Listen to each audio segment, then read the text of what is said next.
انہوں نے کیا تھا کہ کہتے ہیں کہ ہر جمعرات کو والدین کی روح اپنے بچوں سے ملنے کے لیے گھر پر آتی ہے، تو اگر ہم بیرون ملک چلے جائیں تو پھر روح کیا کرے گی؟ دیکھیں، پہلی بات تو یہ کہ بچوں سے ملنے نہیں آتی ہے، بلکہ اگر بچے نہ بھی ہوں کسی کے تو پھر کیا آئے گی نہیں۔ وہ ایک حدیث کے مطابق ارواح آتی ہیں اور ایصال ثواب اور دعاؤں کا مطالبہ کرتی ہیں کہ ہمیں یاد رکھو، ہمارے لیے ایصال ثواب کرو یا ہمارے لیے دعا کرو۔ یہ بالکل حدیثیں ایسی موجود ہیں، اور یہ اچھی طرح یاد رکھیں کہ جب انسان کی روح اس کے جسم کی قید سے آزاد ہو جاتی ہے تو اس کے لیے دور اور نزدیک یکساں ہو جاتا ہے۔ یہ اچھی طرح یاد رکھیں، وہ ایک لمحے کے اندر، ایک لمحے میں سفر طے کرتی ہے ہزاروں میل دور کا۔ جیسے کہ جب انسان سوتا ہے تو نبی کریم صلی اللہ علیہ وسلم کے فرمان عالی شان کے مطابق اس کی روح کائنات میں سفر کرتی ہے، سیر کرتی ہے۔ آپ کبھی اپنے آپ کو دیکھیں گے، آپ آسمان پر ہیں اور کوئی اگر آپ کو اٹھائے گا، ایک لمحے کے اندر روح آپ کے جسم سے اس کا جو کامل تعلق ہے دوبارہ متصل ہو جائے گا۔ تو اسی طریقے سے ارواح جو ہوتی ہیں جن کو اللہ تبارک و تعالیٰ مومنین کے ارواح، پہلے اچھی طرح یاد رکھیں کوئی بھی بدروح نہیں ہوتی، کافر کی روح، بد مذہب کی روح یہ کبھی بھی ادھر ادھر نہیں جا سکتی، یہ مقید ہوتی ہیں۔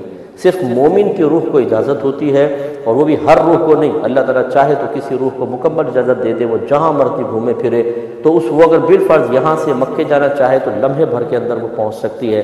اللہ تبارک و تعالیٰ اسے اتنی طاقت اور قوت عطا فرما دیتا ہے۔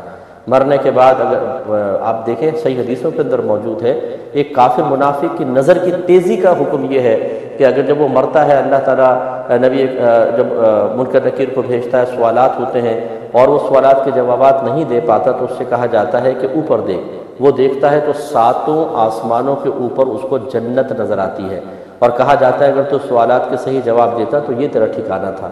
پھر اس کو بند کر کے جہنم کی کھڑکی کھول دی جاتی ہے۔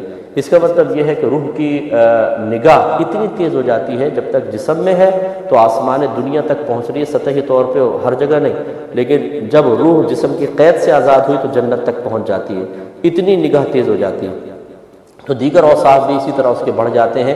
تو خلاصہ کلام یہ ہے کہ اولاد چاہے کہیں پر بھی ہو، رشتہ دار کہیں پر بھی ہو، ارواح اگر اللہ تعالیٰ ان کو اجازت دے تو لمحے بھر میں آپ کے پاس دبئی میں بھی آ کر وہ فریاد کر سکتے ہیں۔ بہتر یہ ہے کہ ان کو فریاد کرنے کا موقع ہی نہ دیا جائے، بلکہ ان کو اپنی دعاؤں میں مستقل یاد رکھا جائے اور تسلسل سے ایصال ثواب، بلکہ ان کے لیے کوئی بہت بڑا ثواب جاریہ کیا جائے، تو انشاءاللہ ان کی روح بہت ہی سکون سے رہتی ہے۔